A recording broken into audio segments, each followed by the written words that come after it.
What the heck is this? When I got back from working late, what I saw was my girlfriend, the one I adored, hugging my colleague. As my emotions crumbled, I desperately parted my lips. My name is Kevin. I'm the guy who had my girlfriend stolen by a coworker. Dragging my heavy feet, I trudged the path to the office. A heavy sigh escapes my lips and seems to get sucked right into the ground. Why do I even have to go to work on a day like this? Such complaints spill out in my mind. I used to think that having your girlfriend stolen by a colleague was something that only happened in dramas. Never would I have imagined I'd have this kind of experience. I met her at a company drinking party. We worked in different departments and originally had no connection, but amidst the lively crowd, someone called out to me, "You're Kevin, right?" Turning to the voice that held a fluffy sweetness, there stood a beautiful woman clad in equally fluffy and adorable clothing. "I'm Alice from the accounting department." She bowed her head lightly, so I quickly bowed mine in response. "I'm Kevin." "I know, you're quite the celebrity, Kevin." Celebrity. I tilted my head in confusion at her smile and such a remark. Seeing my reaction, Alice's smile deepened even more. "Kevin, you're known as the sales department's ace, even in accounting." "An ace, that's too much." Though her words made me modestly shake my head, inwardly, I felt pleased. The sales department's ace. Indeed, my performance had been good lately. My deals were going well, and it seems other departments knew it too. While my cheeks relaxed with joy, Alice approached with a hint of nervousness. "May I join you for a drink?" The circulating drinks and her blushing cheeks made her look incredibly endearing. Before I knew it, I had nodded to her invitation. And I thought everything was going fine until yesterday, or was I the only one who thought so? Taking a deep breath at the office entrance, I braced myself and stepped forward. "Good morning." Contrary to my resolved heart, my voice came out small and trembling. Yet no one seemed to notice, as everyone greeted me as usual. Well, not everyone, but everyone except one. Good morning, Kevin." Just as I had steeled my resolve, my coworker James greeted me with a nasty sneer, as if trampling all over my decision. Seeing his face for the first time since yesterday made my heart ache, and I involuntarily turned away. "Did you sleep well last night?" But James kept talking, regardless of my desire to ignore him, and anger started bubbling within me. Honestly, I didn't want to remember yesterday. I averted my eyes, wishing he would just leave me alone. "What's the matter? Not fun." James said that and went back to his desk. Sigh.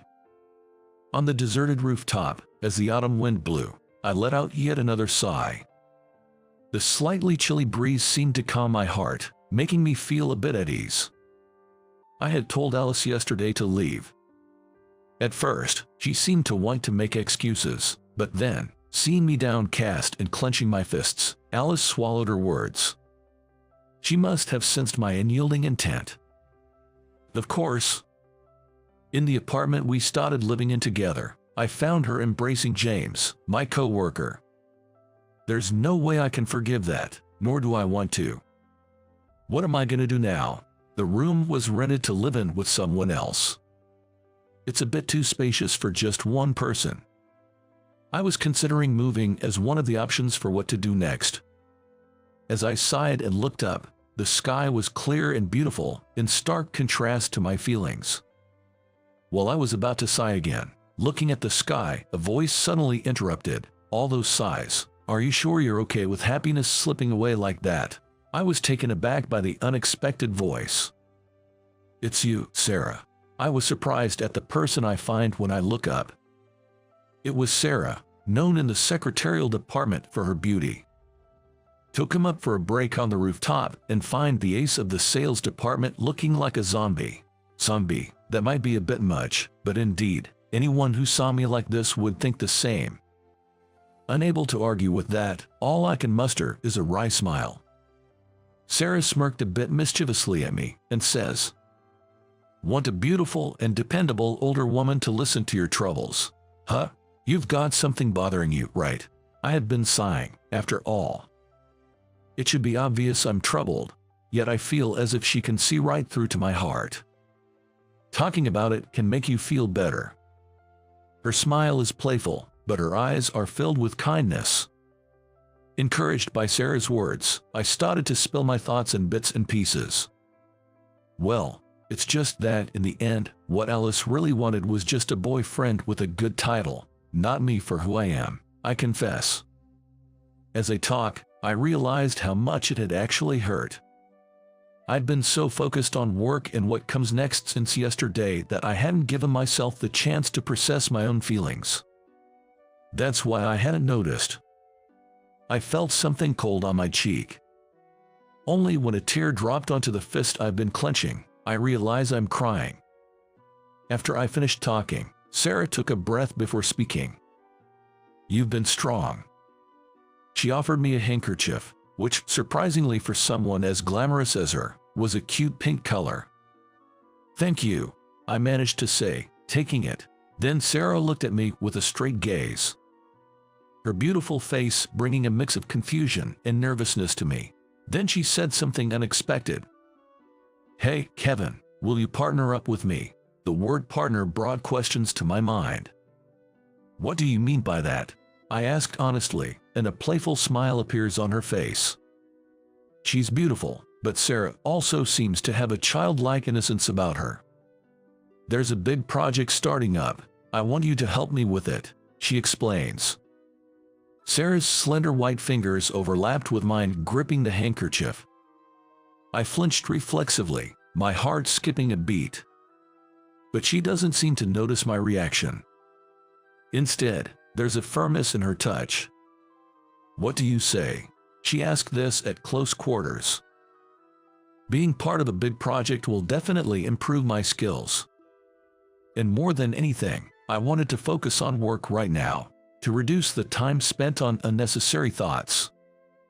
It might be selfish of me to approach a big project like this." As I'm battling with doubt in my head, Sarah whispers, "It's okay.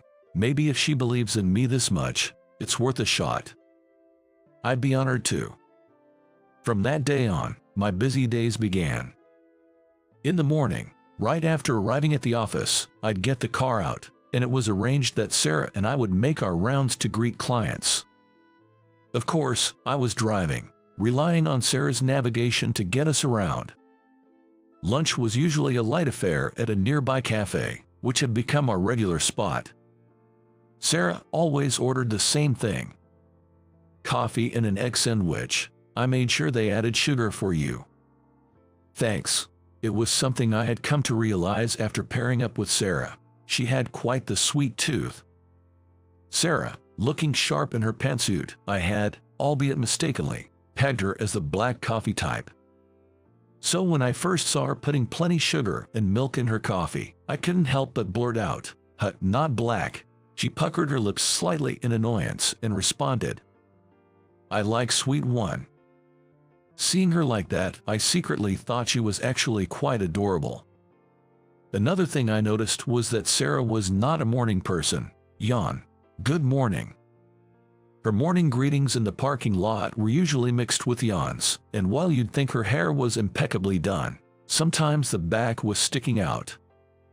Getting to know the other side of this beautiful secretary was becoming a daily delight. Then we would usually return to the office in the late afternoon. As soon as we were back, we'd start on document preparation and go through meetings repeatedly, together. We pondered how to make things better, how to satisfy the users and the clients with this project. Going home always happened after the day changed, but the days were fulfilling. It spared me from needless thoughts and from seeing my colleague James or my ex-girlfriend Alice. Above all, Sarah was counting on me. Working together with her was a great joy, a motivation to keep pushing through each day. Gradually, I found myself determined to make this project a success with Sarah. Lying on bed, I clenched my fist and raised it toward the ceiling. I'm gonna make this a success," I whispered with determination, and with that, consciousness slipped away. "It's finally tomorrow, huh?" "What's the matter, Kevin? Feeling nervous?" Even I'd get nervous sometimes, you know. Amidst the rustle of the office in the secretarial department, just before the last train, these teasing words were directed at me, making me feel a bit embarrassed as I responded, "Seeing the ace of the sales department nervous is a rare treat for me." With that, she gave me a beautiful smile that seemed to outshine any gain I could claim, making a small thud in my heart. Today, like any other, was filled with making rounds of greetings and preparing documents. After the meeting, Sarah and I were getting ready for the project presentation tomorrow. Tomorrow, we'll be presenting the content of our project to our clients. Once we get past this, it's just a matter of moving forward. We had finally made it this far. I had sworn to myself that I would make it a success, which was why I was nervous, but it seemed that Sarah was different. "Don't you get nervous, Sarah?" When I asked, she looked surprised for a moment, then flashed an easy smile. "Of course not." I thought to myself how different the beautiful ladies of the secretarial department were, but the words that followed took me by surprise and made my heart beat loudly. "I've worked so hard to get here with you, Kevin. There's nothing to be afraid of." Her clear-cut beautiful smile was so dazzling, I couldn't help but sigh. Hey, why the sigh? At times like this, Sarah's ability to see right through me felt a bit sly, but also somewhat comforting. That's why I didn't bother to answer her question and just said, "Let's hurry up and finish the prep so we can go home." "Okay, so we'll check everything again after we come in tomorrow." "All right." With preparations done, I headed for the elevator to leave the company. Thinking about the things to check tomorrow, I might come in a bit early. As I was setting the alarm on my phone, a high-pitched ding sounded, and the elevator stopped at an intermediate floor. The person standing beyond the now open doors widened my eyes in surprise and tightened my chest. "Kevin." The voice that reached my ears was sweet. When we were together, it sounded cute. Now it was just irritating, and the mere act of her calling my name made it hard to breathe. Beyond the doors stood Alice and James. "What, you are still here? For an ace, have you fallen so low to be working overtime?" James sneered with a snide remark, stirring anger within me. But since I didn't even want to speak to him, I remained silent, staring him down. Scary. That's why I could take Alice from you." "Stop talking about that at work." I realized quickly that he was taunting me. Though no one else was around, a company is not the place to bring personal affairs. That was my firm belief when I said those words.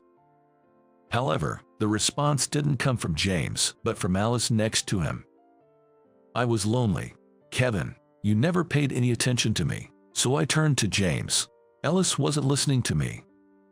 She rattled off personal sentiments, and I sighed out of sheer exasperation. Moreover, her words seemed to be blaming me, making me think, was Alice always this kind of person? I was just disappointed. I didn't care anymore. With that thought, I turned away and reached out to press the elevator button. I didn't want to be in the same space with them any longer. "But if I've been listening all this time, you're really good at playing the victim, aren't you?" A voice tinged with a hint of anger resonated among the three of them, and that's when I remembered Sarah's presence. I had been talking to Sarah, but I hadn't wanted her to hear such talk. That thought gave rise to a different kind of tightness in my chest. Yet Sarah continued to gaze directly at the two in front of her. "You can't even support a busy ace like him. I question your standing as a woman. Plus, you'd be better off dumping that kind of guy." Her voice was steady, with a firm core that didn't waver. All we could do was listen to Sarah's words. "A man who can only show himself by belittling others is hardly worth your time. Well, if that's your unusual taste, I have nothing to say." The image of Sarah who couldn't handle black coffee and wasn't a morning person seemed to vanish somewhere, I thought to myself.